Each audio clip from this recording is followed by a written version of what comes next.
What's going on? It's your boy N.O.R.E. representing for Mag TV. I like to welcome everybody to the Mag movement, the underground sound that'll make you move it. Stacked front to back with new exclusives, reviews, interviews, latest news and music. We invade airwaves and it's no surprise. It's all good in the hood, get recognized. Behind the scenes is what you get when you check on TV, DVD, and WhoMag.net. Who Mag? Who Mag? Who Mag? Who Mag? Who Mag? Who Mag? All around the world, get recognized. It was awesome. I was a fan of him. I always loved that remix more, that version more than the original. And yeah, I love Sam Sneed. I'm looking for Tone and Pope from Trackmasters. I need to find them. I want to try to recreate that energy. I don't know where they at. I know they're rich. They probably own a piece of an island in the Dominican Republic somewhere, but I'm sure they have internet. So if anybody, can find them, N.O.R.E is looking for the Trackmasters. It's a crazy story because one of the best stories I have with Trackmasters is I wanted them to give me a single. I wanted to give them, if I rule the world. Like I wanted them to give me some of that, and they're just giving me N.O.R.E, N.O.R.E. And I was like, yo, what the fuck is wrong? Like, yo, give me something that could play on the radio.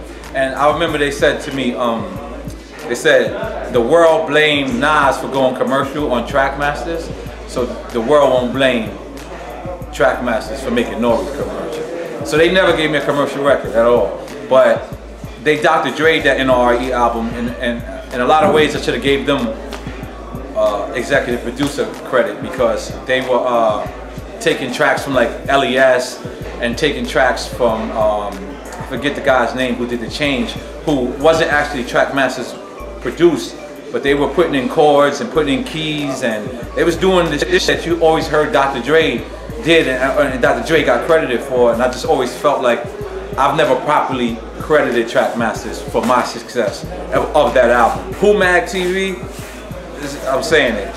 Thank you, Trackmasters. I miss you wherever the guys are at. I know you're rich, but come back. Let's do it in N.O.R.E Part 2.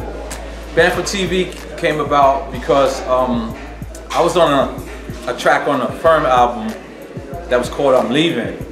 And I did it with Nature, and Nature didn't block it. At the time, I wasn't a part of the Firm project. So Nature didn't, go to them and be like, yo, why is N.O.R.E on the record? He's not Firm.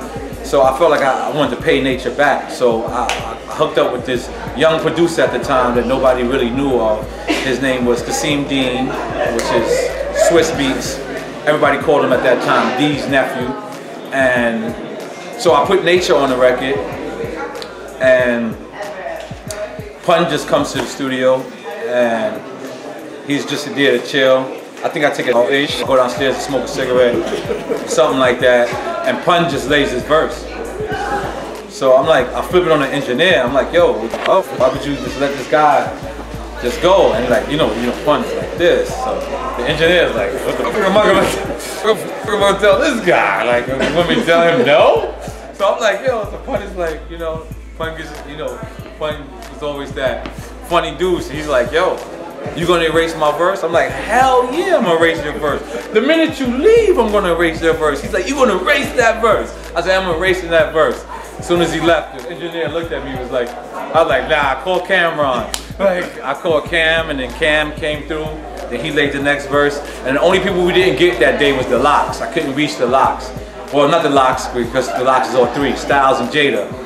And I believe we reached them the next day, and they came in and they laid their verse. Again, I was doing business with Def Jam, and Onyx was on Def Jam, and I believe they hollered at Pun and they hollered at me, and we was together. And we just went to the studio and just did it.